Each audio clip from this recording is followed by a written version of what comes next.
All right, welcome to the Real American Grit podcast. Glad to have you guys on here where we take real people who have been in the trenches, in the trades, who've either turned wrenches or written payroll checks and lived through to tell the story about it.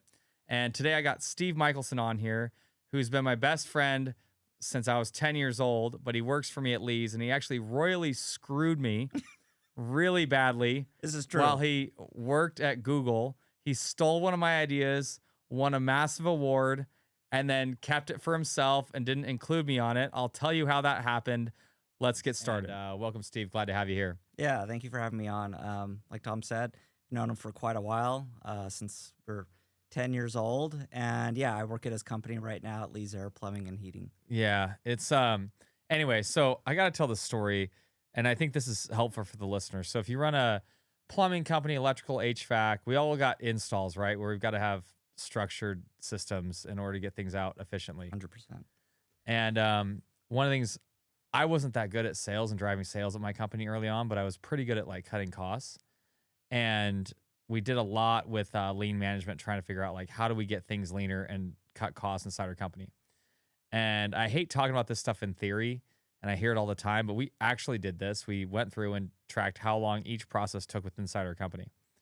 And anyway, we figured out this bin system at Lee's. And so for every install, we realized like, okay, we could have a, if we, in the air conditioning industry, have split systems and package units. And we realized over time that we could get everything we needed into one like big Rubbermaid bin, and everything you need for an install. And so, Steve, could you tell the story? Because there's a funny story about this, by the way, about how he came over and what he did at Google. But go ahead and tell the process, how it looks right now. How do we do the bin system? Yeah, so for the bin system that we have at Lee's, so we have a VMI provider that is located on site at our facility. VMI is vendor managed inventory. Vendor managed inventory. And what we do is we basically gathered all the different SKUs, all the different part numbers that we know that we're going to need for an install job. And, you know, it ranges anywhere between like 40 to 60 parts and the different type of job that we're doing. And what happens is we pre-stock that for the HVAC technicians or for the installers. And what they're able to do is they're able to go out into the job. There's no ambiguity. They're not guessing, oh, where is this part? Where is it located? They're able to actually go directly into it. It's all organized. It's a 5S lean management system, so all the parts are always located in the exact same location. There's never any guessing. And then after an install job, you know, they take it and it's locked up. You know, they take it, it's locked up. They use it, they unlock it, and then they return it back to the VMI, the vendor managed inventory provider, and then they restock it again.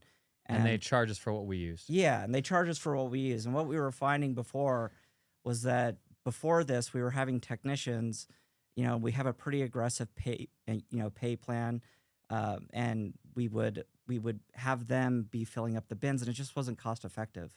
They would end up doing it, and it just didn't make sense. To give you guys an idea, so if you go out there, you've got your people coming in. I see contractors doing this all the time. You need to keep your own truck stocked, and you need to clean your own truck and have pride in your truck. I was like, dude, these guys have been out installing an air conditioner in 110-degree heat, sweating their faces off. They've been working 10 hours that day to try to get the job done by the end of the day. They come back. Now I'm paying them overtime to have them sweep out their truck, clean out their truck, restock their truck, whatever else. A lot of times they weren't getting it restocked that night. The next morning they come in, they're looking for parts. They can't find this part. They can't find that part. They're walking around looking for it. I paid them overtime the night before. I'm paying them in the morning while they're looking for their stuff. Now they're behind getting to their job because they can't find it. They spent hours and hours, and these are some high-paid people, because these are the people I'm really critical. These are the people I'm worried about that I'm not going to have if they don't like get out to the job, because it's hard to hire for this position, right? And one other thing, Tom, that you didn't touch on is that you're talking about the savings as well, which is super critical. But also, one thing with the vendor managed inventory and the bin system that we created is it creates end-to-end visibility, right? What it really does is it helps us monitor, right, what is actually being used on the job. It's a third party that is, you know, we have a whole documented process so we can see the consumption of what's going on with the parts, and they manage all of that. So we really took the inventory out of our system of us having to manage it. They ended up managing it, so it helped us with visibility as Yeah. well. That we didn't have to Well, worry about seeing. let's get to what really matters. So we went from literally spending freaking 2 hours in the morning sometimes, guys Yeah. getting ready, trying to get out the door, to literally like 15 minutes. Yeah. And that includes time for them to have a stand-up meeting and a cup of coffee and talk to their buddy on the way out the door. Yeah. And at the end of the day, what they do is they literally drive in, they drop the keys off with the warehouse manager. The warehouse manager says, okay. And he goes, and what Steven said earlier was kind of confusing, but the warehouse manager goes, gets on the truck. The truck's pretty much clean because they took all the parts and moved it around inside the bin. Yeah. That they take the old bin off the truck with the used stuff. Now here's the really technical part, right? We're trying to track parts. We decided we put a piece of masking tape over the top, and they write the job number from our Service Titan job on the top of the tape on the bin, and then he turns it into the vendor managed inventory. And then they restock it, but then he's got a new bin already that had been restocked the day before, puts it on the truck 5 for the next minutes. day. Literally 5 minutes to Yeah. turn around. And then takes the old piece of equipment, the air conditioner off that they had taken off the day before, and puts the new one on for the next day. And that's it. Takes 5-10 minutes for them to completely restock the truck, everything else. Everything's cleaned out, everything's done. And anyway, changed the game for us, reduced our costs, reduced the time. But one thing that Steve didn't mention is look at how much more time now we have in the field. Yeah. When there's installers there, our capacity goes up, our frustration goes down, our people are happier. Well, here's the funny thing. I told you guys it was gonna be And funny. So One other thing too, Tom, that I'll add on to that is that, our HVAC technicians and installers, they're hired to do a specific job. So, they interviewed for a specific role. They didn't interview to organize parts, count parts, be part of that process. Like what Tom was saying, when they're doing it for an hour to 2 hours a day, it's like this wasn't what I was hired to. So it takes them out that they're actually doing what they're supposed to be doing, like with what Tom was saying. So we built this before Steve was working at Lee's. Steve came down. I'm not kidding.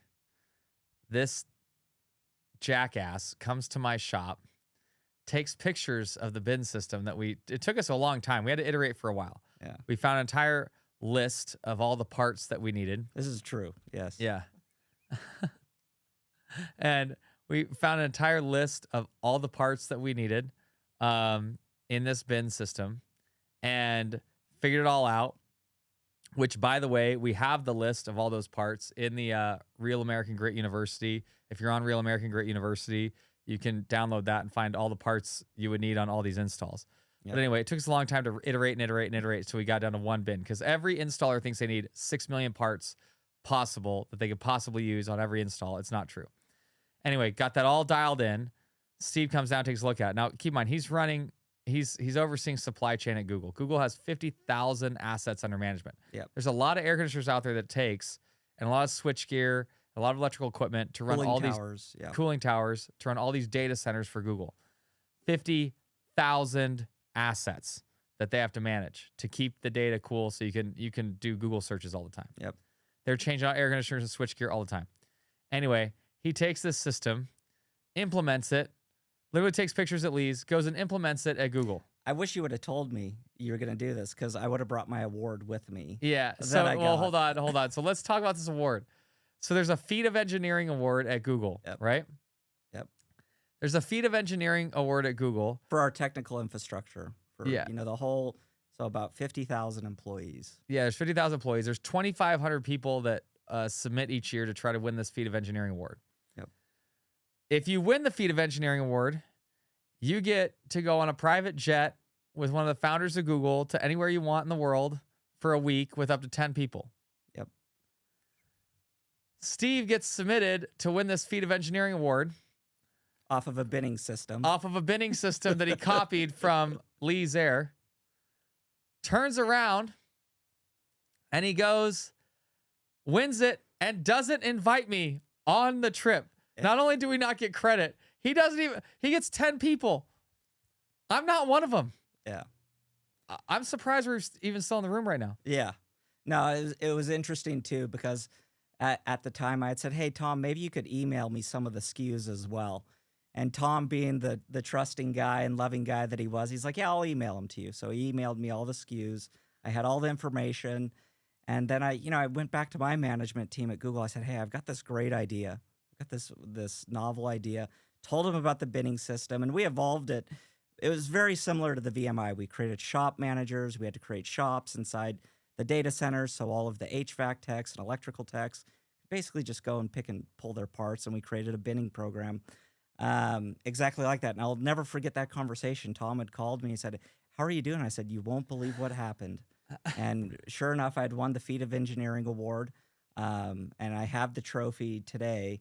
And yeah, no, yeah, So quite an epic moment. you're killing me, Smalls. This is, I can't believe I forgave you for that. All right. So Steve, at operations at Lee's, what is it when we talk about operations? What are we talking about when we're talking about inside the company? Yeah, so operations, so it's really simple. Someone really smart once told me our job is to make sure that the technicians have everything they need to be able to go out and execute to their job. So when I wake up every single morning, leave work every single day, the first thing top of my mind is, how are the technicians doing? How's their vehicle running? Do they have the right parts, right, through our binning program? Do they have the right assets? Is Service Titan working properly for them? Whatever it is, the permissions that they need to be able to do their job, everything from cradle to grave, to make sure that they can go out and with a clear mind be able to execute, right? Because technicians, they have a very hard job already trying to diagnose, but then also try to communicate that to the customer.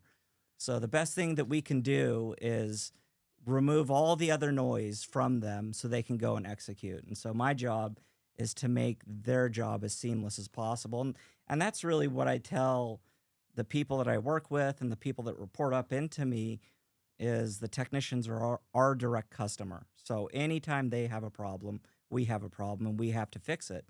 So yeah, again, and I think it's everything from software all the way down to hardware, from uniforms to having ice ready for them in the summer so they can have fresh water, fresh Gatorade ready to go, so they're focused on their daily tasks. So it's even making sure they have ice. there's a couple things I'm thinking about because I run into a lot of contractors out there, especially when they're like 3-4 million in sales. I have people say, well, why do I need an operations person? Well, usually in those cases, it's the business owner that's doing Yeah. all this stuff. Yeah. And you run around like you're chicken with your head cut off, trying to make sure this happens and that happens. They don't really know what it is. It's like the guy that makes sure that the ice machine is working Yeah. is out there. And I mean, that's another thing that we had to stop people from doing, because they used to have to be running to, wherever to go get ice in the mornings. Yep. Now we got a whole ice machine with, it's like, We have two yeah, massive ones. yeah, 2 massive ones with big scoops in there. We got 400 employees inside the company. And But if one breaks, you have to think about, what are we doing when it's 110 degrees?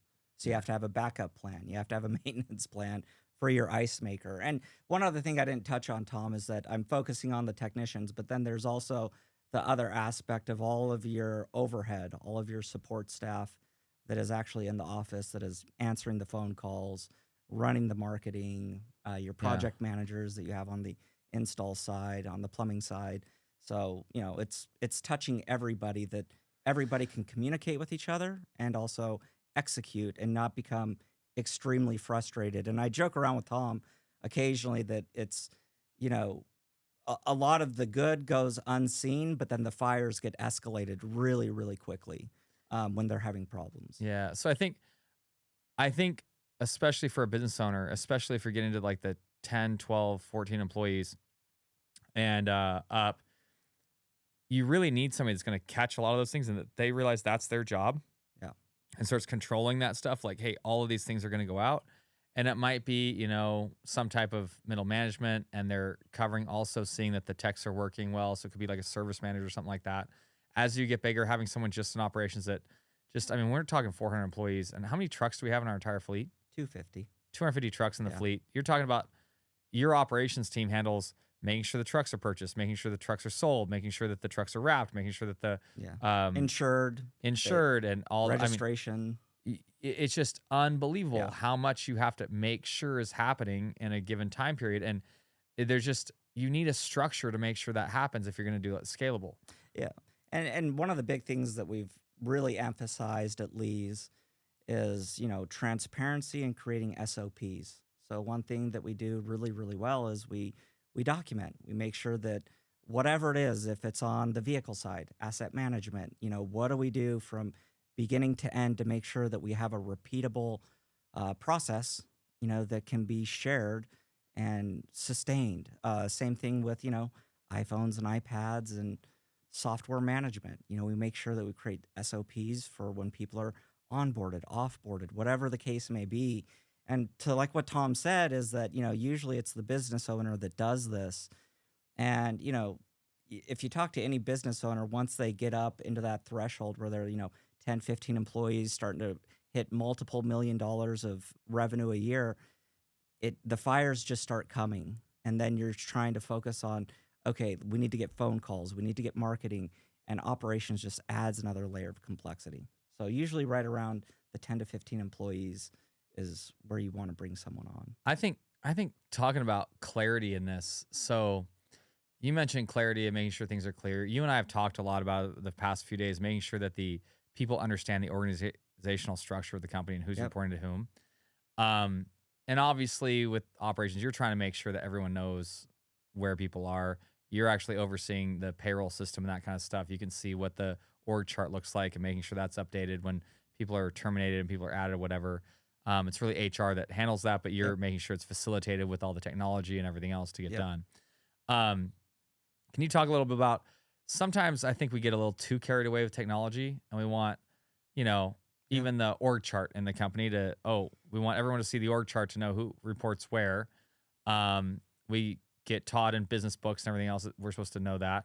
Can you talk about the low tech ways that we've handled a lot of problems? I mean, sometimes the tape on the bins was a big thing where it's like, we could have a whole process with RFID scanning and this and that to make it all cool. Or we could put a piece of masking tape and have a job number. You bring up a great point. So we have this acronym, Tom and I know it's called KISS, Keep It Stupid Simple. So, whenever you start to make things a little bit too complicated or, there's all sorts of new trends that you want to do, it ends up creating a lot of churn, right? So like one thing that we have that's real simple and might seem a little outdated is we have like a visible board where we walk out into our residential install and our plumbing area where it actually shows the org charts and it's got magnets, so everybody sees it from like the CEO of our company and all the way up to the president, Tom Howard. We can see where do people report into. Let's give them if you own a company, let's give them the actual piece by piece on how we did this so you can copy it at your own company. I believe in doing R&D, which most people in Google, they call research and development. We call it rob and duplicate. Just look at how someone else is doing it and do it yourself. With what he's talking about with the magnets is we've got 2 sheets of plywood that are literally up on a wall. And then over that plywood, we put 2 pieces of sheet metal. Literally, this costs us, I don't know, maybe $50, $100 to put that up. Then we had a truck wrap company come and wrap this sheet metal with it's got the logo, it's got our colors, it's got everything else. It just covers the whole wall, right?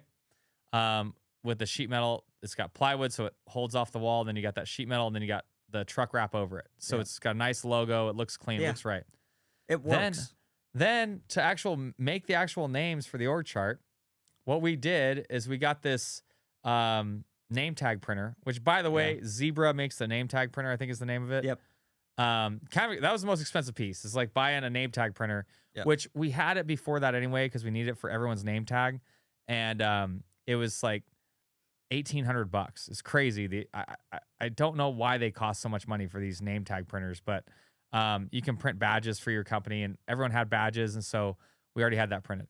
And so instead of printing all the stuff that goes on the badge, we just printed their name and what their title is, and then we put a magnet on the back of that name tag, and then put the magnet on the wall because it's got sheet metal under the truck wrap. And so it looks really good. It's in the core area where everyone sits. If you have an org chart and it's in a binder somewhere with a bunch of dust collecting on it and no one knows who reports to whom.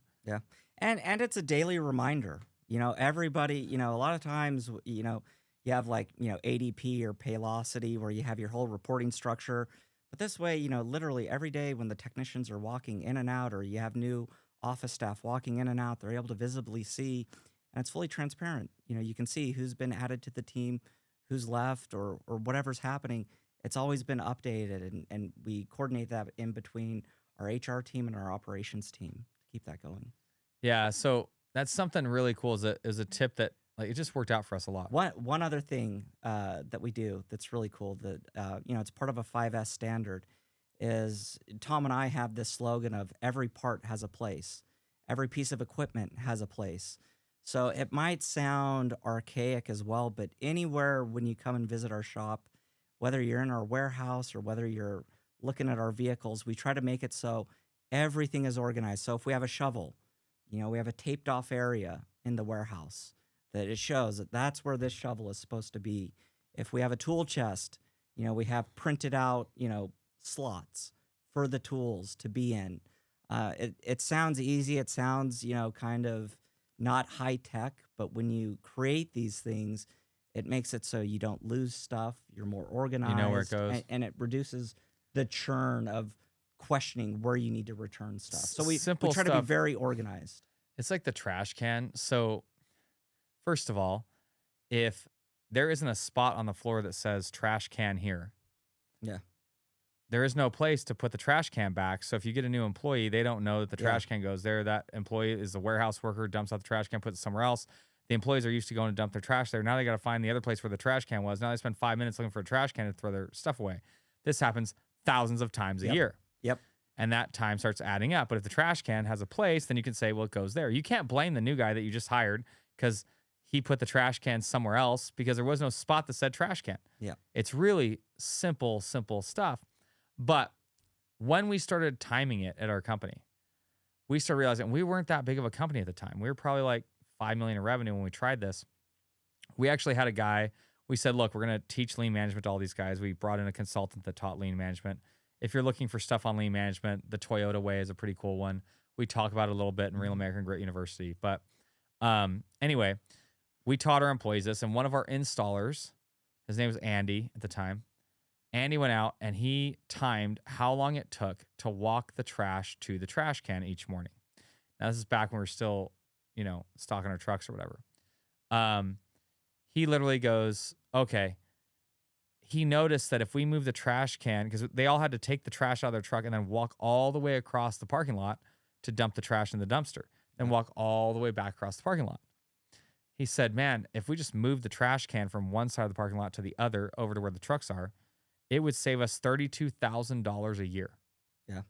And we're a $5 million company. We only had like 20-something employees. Yeah. Imagine what it is now. Yeah.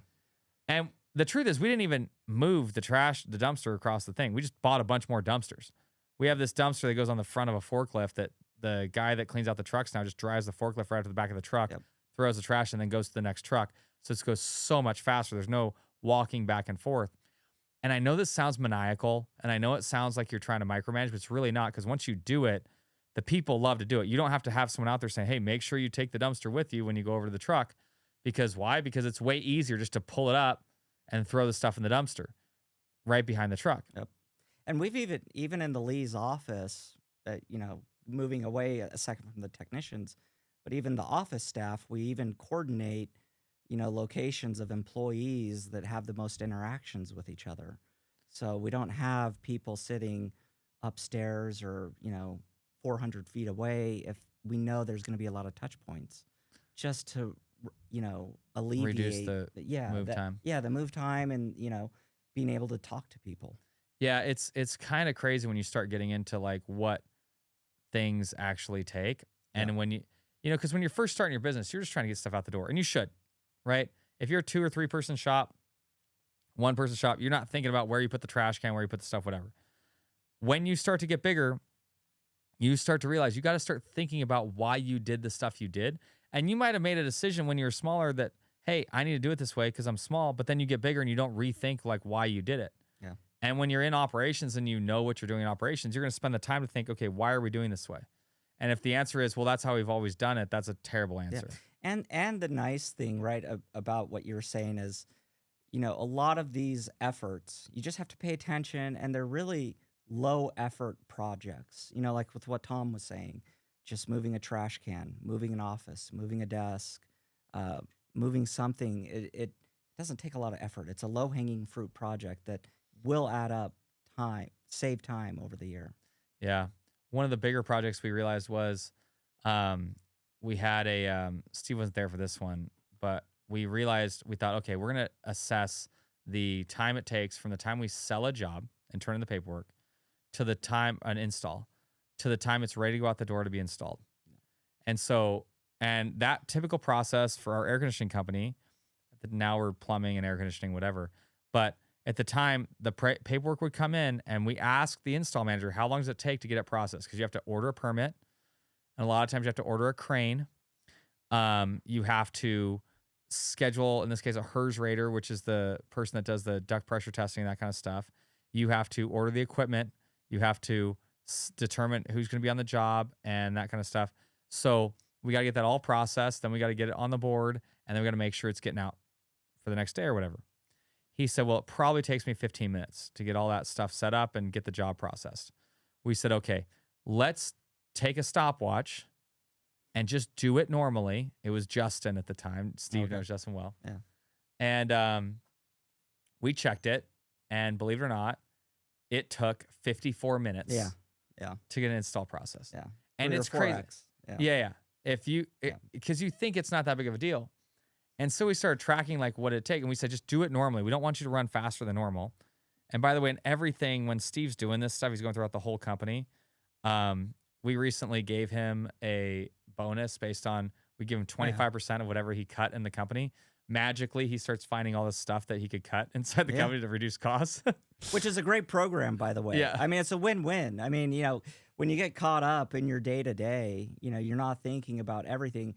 And Tom was like, hey, I've got this great idea. And it came back to, hey, if you can find stuff, you get a little bit and the company gets a little bit of the savings. And we were able to find a lot. And by the way, I've heard multiple times, profit's not natural in a company. What's natural is wanting to spend more money. Oh, I need to add this. I need to add that. I need this program. I need whatever. No one, if you don't have anyone in your company that's tasked with finding cost savings, then you need someone on the back end. Yeah. You need someone on the back end that will constantly be challenging. And I've been granted that power and authority, fortunately. Yeah. So I get to be that thistle. He found $250,000 in ways to cut fuel costs that year. So in his cut of that, it's 25% of 50,000 or $60,000. Yeah, for the year. It was his bonus because he was able to cut that. So, but on this one, we're looking at the install process. Took 54 minutes. And so when we started looking at, like, we watched what he did and we hit the stopwatch and all that kind of stuff, we realized, we said, why are you going back and forth the center of the office? And he said, well, the city of Fresno, and this is in modern days, wants us to fax in our request for permits. And so we have to go, oh my gosh, back and forth. So it goes over the fax machine, which, oh my gosh, I couldn't believe we still had a fax machine. And we're sitting there looking at it going, okay. We still use it today, mainly for government agencies. Yeah. It's all government. All these government bureaucracy things that are way behind the times. Yeah. Anyway, it's like a dinosaur. So he has to walk over, he faxes it, he goes back to his desk, and we tracked it, and he has to go back and check to see if the fax went through. The fax didn't go through. He has to go do it again, punch it in, go back to his desk, and then get up, go back to the fax machine, check to see, oh, it did go through. This time I have to take the receipt that it went through, and I have to staple it, and I have to scan it. I have to scan it first. I have to attach it to the job and service time because we have to see that it went through. And then we can prove to the city if they didn't get the permit on their site because they're bureaucracy. They don't care. Yep. To make sure it's pulled. Then he goes back and sits down. He's calling for the crane. The crane operator doesn't pick up. Then he's got to call the crane operator back later.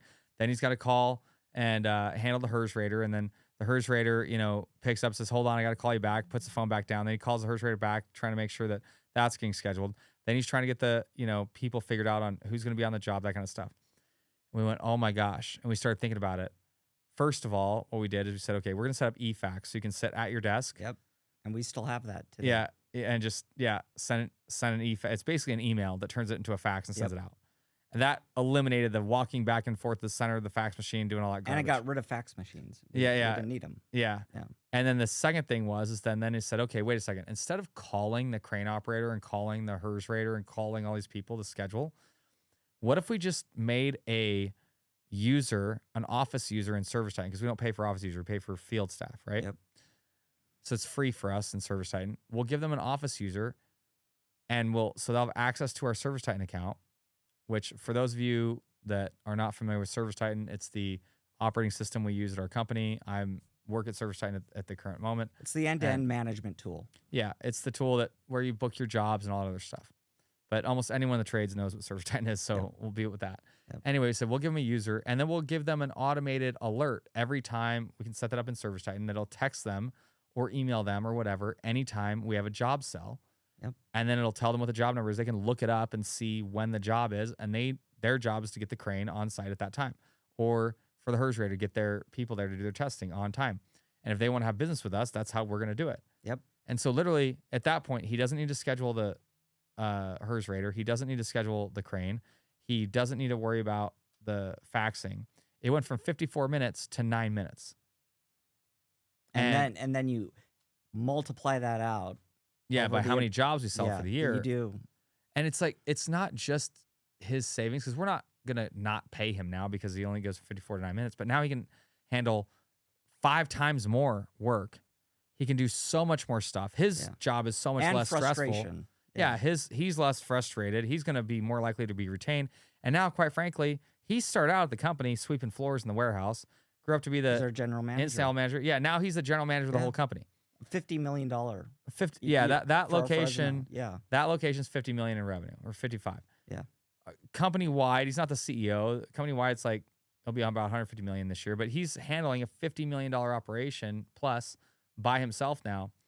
Well, it's like what you said, Tom. It frees up time to be able to cultivate and build new skills, right? It gives you an opportunity to be able to expand your horizon. So once you remove the archaic processes, then you're able to move on to the next, right? That's the whole goal, is you're climbing a mountain and you're taking the steps up. Yeah. So I think when you're really focusing in on operations in your company, it can have an amazing impact. You can have an awesome return. Our overhead drastically dropped. At one point, we're not this low anymore, but at one point we got our overhead down to 23% of our total revenue. Yeah. Which for a service company where if you're doing new construction, you should be able to get lower than that. You're doing 1,000 jobs are all exactly the same. You should have your overhead really low. But on a service repair, retrofit, replacement, if you're below 35, you're doing pretty well. And one thing that has been really fostered at Lee's as well, and you don't find this very often, and I hope small business owners really lean into this, but we really have a forgiving policy. We promote our employees to take calculated risks. So if any of the people that report into me or any of my coworkers are doing something and trying to better the company and they make a mistake, we pivot. We learn from our mistakes. So we really empower our employees to make good, strong decisions, and we create an environment where they're not punished for it. So we make sure that they can make those decisions. We can move forward. And if we do make a mistake, with simplifying something, if we oversaw something, missed a regulation, whatever it was, we pivot very quickly and we fix it and we move forward. So creating that environment to empower people to be able to speak up, say, hey, this isn't the best way to do it. We should be doing it another way.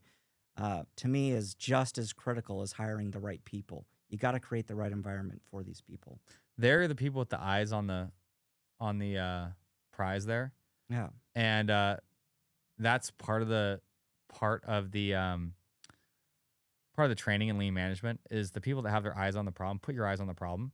Yeah. They're going to be able to come up with the solutions. And if they're afraid to tell you what the solution is, it's not going to get anywhere. Yeah. I know there's a Harvard Business School study where they found that when Harley Davidson was having problems, the CEO finally went down to the assembly line and said, show me what you guys are doing. And there's one employee that had figured out a way. They had this one nut that had to go up and under, and they had to twist it on. And this one employee was doing more than anyone else. And they thought, how is this employee doing so much more than anyone else? And the employee said, oh, I bought this thing. I got it at the dollar store. It allows me to hold the nut from a longer distance and pull it and put it on easier. And it literally like quadrupled their output. Yeah. And it was a little tool that they got at the dollar store. It was a little piece of plastic. And the CEO's like, my gosh, we could have, how long have you had this? Oh, I've been doing it like this for years. Well, if we had known this, we could have, it's, you know, for $1,000, we give that to 1,000 employees. Now, I'm not sure they have 1,000 employees doing that, but all the other employees on the assembly line, they're doing the same thing, and we could quadruple their output. It's those people that make a huge difference that are going, okay, I know what to do. I can figure it out. It was an installer, for crying out loud, that figured out that we should move the trash can across the parking lot. Yeah. You can't come up with all that on your own and be looking at it like, oh, wow, should I be looking at where to put the trash can? But if your employees are empowered and their employees know how to think about it, they're going to come up with this ideas, and they're going to tell you like, hey, why don't we do this? And it's just an awesome thing. Yeah. And a big piece of it, like, you know, like I said, is, you know, Lee's doesn't shy away from rewarding people. You know, we have great programs to reward people for them to be able to speak up, to say something, you know, or to, you know, challenge, you know, always be challenging. Anytime I'm in meetings and I see everybody nodding their head in the yes direction, I start to get nervous. You know, I always want to try to. Well, you're a contrarian. Yes, You're I am a contrarian. kind of a jerk. Yes, so I you're always always try going to come with some. I something always else. try to think of the edge case that can make it the worst, but I like to get it out there so at least we can understand, like, okay, is this a real risk? And 99% of the time, Tom will be like, no, we'll be okay. We can manage that in a specific way. But yeah, we really try to reward people and have them be vested in the company that they're working for, and it's worked out great for us. Well, thank you for being on here, Steve. I really appreciate it. Even though you totally screwed me on the bin system and the I admit Freedom it, I Engineering did. Award. Yeah, I didn't get anything. Like, I could have been hanging out with Sergey Brin in like Switzerland or something. We went to Dublin. Yeah. Yeah. Yeah, we went to Ireland. Thanks for letting me know. All right, we appreciate it, Steve. Yeah. Glad to have you on here. Thank you, Tom.